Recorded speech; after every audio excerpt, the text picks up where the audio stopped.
Ce soir, le Paris Saint-Germain fait son entrée en lice en Ligue des Champions. Après le départ de Kylian Mbappé, le club de la capitale va être scruté de près. D'autant qu'il inspire toujours la méfiance chez nos voisins européens. Luis Enrique est un homme de défi. L'an dernier, le technicien espagnol n'a pas hésité à dire oui au Paris Saint-Germain après son expérience sur le banc de la Roja. Très rapidement, le club de la capitale a été séduit par le professionnalisme et l'exigence de l'ancien coach du FC Barcelone. Ce dernier n'a pas hésité à se séparer de Neymar et de Marco Verratti. Quand Kylian Mbappé a été envoyé dans le loft à la suite de son conflit avec la direction, notamment Nasser Al-Khelaifi, il a arrondi les angles entre les différentes parties grâce à l'aide de Luis Campos. Par la suite, il n'a pas hésité à moins utiliser le Bondinois, qui était pourtant son atout offensif numéro 1. Mais Lucho a toujours mis en avant la notion de groupe, plutôt que les individualités. Alors que la rumeur enflait concernant le départ du Bondinois au Real Madrid, il avait promis que son équipe serait meilleure cette saison.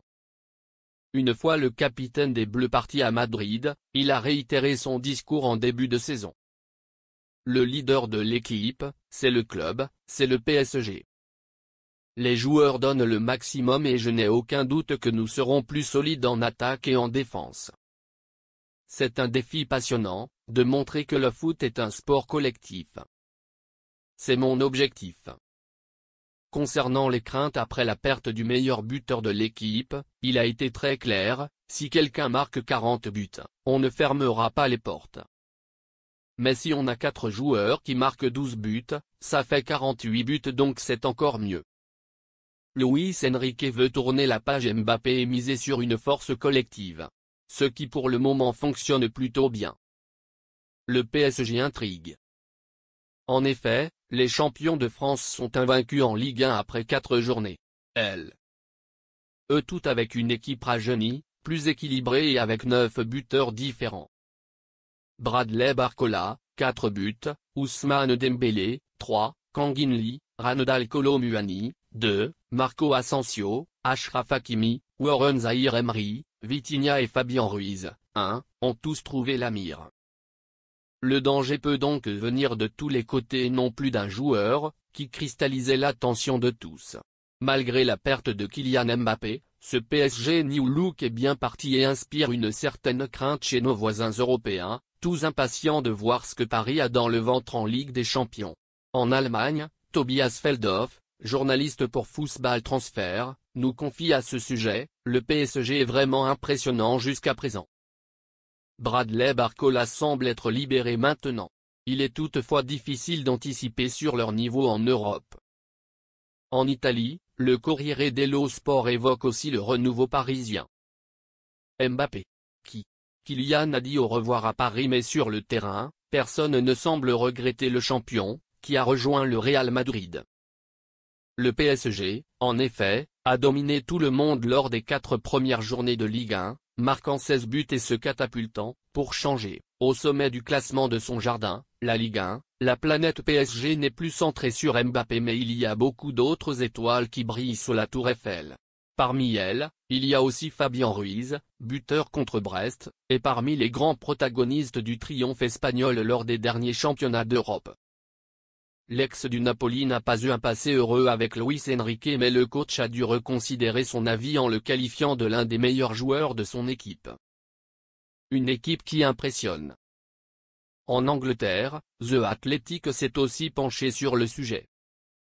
En l'espace de 2 saisons, la composition de l'effectif actuel du Paris Saint-Germain a radicalement changé. De grands noms sont partis et 20 nouveaux joueurs sont arrivés. Cet été, l'afflux de nouveaux venus a été moins important que lors de la grande refonte qui a marqué le début de l'ère Luis Enrique en 2023, mais il n'en a pas été moins important en raison du départ de Kylian Mbappé. Son départ a soulevé de nombreuses questions, dont certaines ne sont toujours pas résolues et pourraient finalement nécessiter une comparution devant un tribunal. Jusqu'à présent cette année, il ne semble pas y avoir de problème de dépendance persistant. Après 4 matchs de Ligue 1, les champions de France affichent un bilan de 100% de victoire et une moyenne de 4 buts par match. il compte déjà plusieurs buteurs différents. Bradley Barcola est en tête avec 4 buts et Ousmane Dembélé a déjà marqué 3 buts. The Athletic ajoute, le PSG a fait évoluer son effectif vers une vision plus jeune et plus durable, ce qui s'est reflété dans son recrutement. Lors de la première journée de la saison, lorsque le PSG a battu le Havre 4-1, il a aligné sa plus jeune équipe professionnelle de son histoire, 22 ans et 192 jours en moyenne. Outre un recrutement plus jeune, le PSG a mis l'accent sur des joueurs capables d'occuper plusieurs postes. C'est l'objectif affiché de Luis Enrique qui cherche à faire évoluer son équipe sur le plan tactique et à améliorer les rotations de postes et la domination de la possession. Il y a de la polyvalence dans la ligne d'attaque du PSG. Cela se traduit par l'arrivée remarquable de Désiré Doué, qui peut jouer dans tellement de rôles offensifs qu'il semble négligent de le qualifier simplement d'attaquant. L'aile gauche est désormais le domaine de Barcola et avec Dembélé comme titulaire solide sur le flanc opposé, ils formeront le cœur de l'attaque. Tous deux ont bien commencé la saison. Luis Enrique, le boss. Le média britannique conclut ainsi, Marco Asensio et Lee Kang-in sont deux autres joueurs qui peuvent s'intégrer à n'importe quel poste en attaque, y compris en tant que numéro 9. Randal Kolo Muani, recruté pour une grosse somme l'été dernier, complète l'attaque. Attendez-vous à voir tous ces joueurs alterner non seulement entre le 11 de départ et le banc, mais aussi entre les différents postes au cours des matchs. C'est la façon de faire de Luis Enrique. Un sujet qui a également été traité en Espagne par Marca, qui a décortiqué la méthode Luis Enrique. Publication Ibérique explique qu'il a été à l'origine de nombreux changements, notamment au niveau des infrastructures. Il a fait installer par exemple un écran géant à côté du terrain d'entraînement. Tout cela plaît au PSG, qui est à fond derrière son entraîneur. C'est lui le patron, a d'ailleurs confié un employé du PSG à Marca.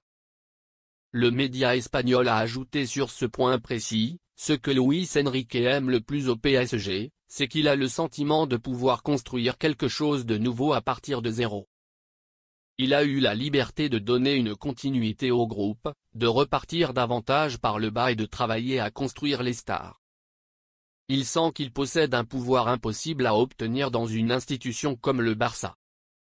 Impliqué, Lucho pose chaque jour un peu plus sa patte sur le PSG. Un club où il se sent bien et où il veut réussir le défi de faire oublier le départ de KM9. Pour cela, il compte notamment sur Ousmane Dembélé.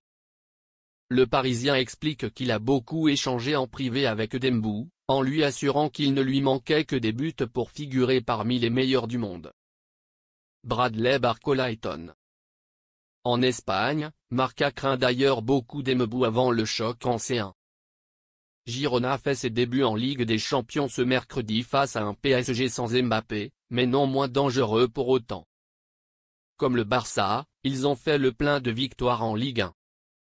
Avec le départ de Kylian et donc sans ses 40 buts ou plus que le Français a marqué en moyenne, Luis Enrique a clairement indiqué qu'à partir de cette saison, ses attaquants devaient marquer plus et se partager les buts.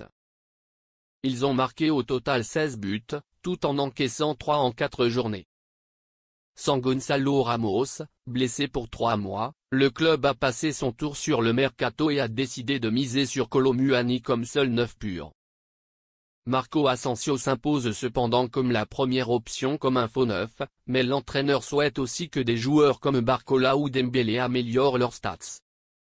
Le média ibérique ajoute, la vérité est que Luis Enrique a continué à travailler avec Dembélé et cela porte ses fruits.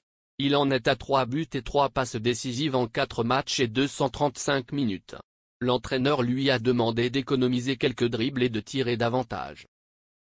Dembélé, qui a également marqué avec la France lors de cette dernière pause, était un pari de Luis Enrique lui-même, qui n'a pas hésité à le qualifier de meilleur ailier du monde la saison dernière, après avoir versé 50 millions au Barça de Ravi. Ousmane faisait partie de la nouvelle stratégie du club visant à récupérer les footballeurs français. Cette campagne continue d'être la signature la plus remarquée de l'Asturien, puisque dans cette campagne, avec le départ de Mbappé, le club a choisi d'embaucher des jeunes moins connus mais qui n'avaient aucun doute sur le projet. Dans une équipe avec une moyenne d'âge de seulement 23 ans et après le départ de Kylian, pour Luis Enrique, le rôle que joue Dembélé en guidant les jeunes joueurs avec le reste des vétérans est également important. La menace Dembélé. Pour Marca, il a tout pour récupérer le trône laissé vacant par Mbappé. Idem pour notre confrère de fichage.com, Juan Carlos Navarro. Le joueur le plus dangereux doit être Dembélé, nous a-t-il avoué. Relève voit plutôt un collectif qu'un joueur capable de faire oublier la star des Bleus. Oui, Kylian Mbappé est parti, mais le PSG de Luis Enrique s'annonce comme un dur à cuire. Les Parisiens ont été merveilleusement renforcés par João Neves et Désiré Doué, deux perles destinées à devenir des joueurs de haut niveau en peu de temps, et ils ont l'un des projets les plus stimulants d'Europe, avec beaucoup de jeunes talents qui ont déjà eu beaucoup de succès comme Nuno Mendes, Barcola ou Vitinha. Relevop poursuit, sans Mbappé, l'équipe pourrait être plus adaptable au style de Luis Enrique, et même si elle perd beaucoup de buts et de détermination, sans Mbappé, note de la rédaction, le PSG sera probablement plus compact et résilient. Reste à savoir qui comblera l'absence de Mbappé du côté des buteurs. La saison dernière, Gonzalo Ramos et Kolo Muani ont été bien en deçà des attentes, et la Ligue des Champions exige que des joueurs apparaissent dans les moments chauds, et c'est ce que le PSG devra résoudre. Une équipe jeune, dans de nombreux cas, qui doit démontrer son niveau en Ligue des Champions, mais avec un talent et une personnalité. Tout le monde aura de premiers éléments de réponse ce soir à 21 h face à Girona.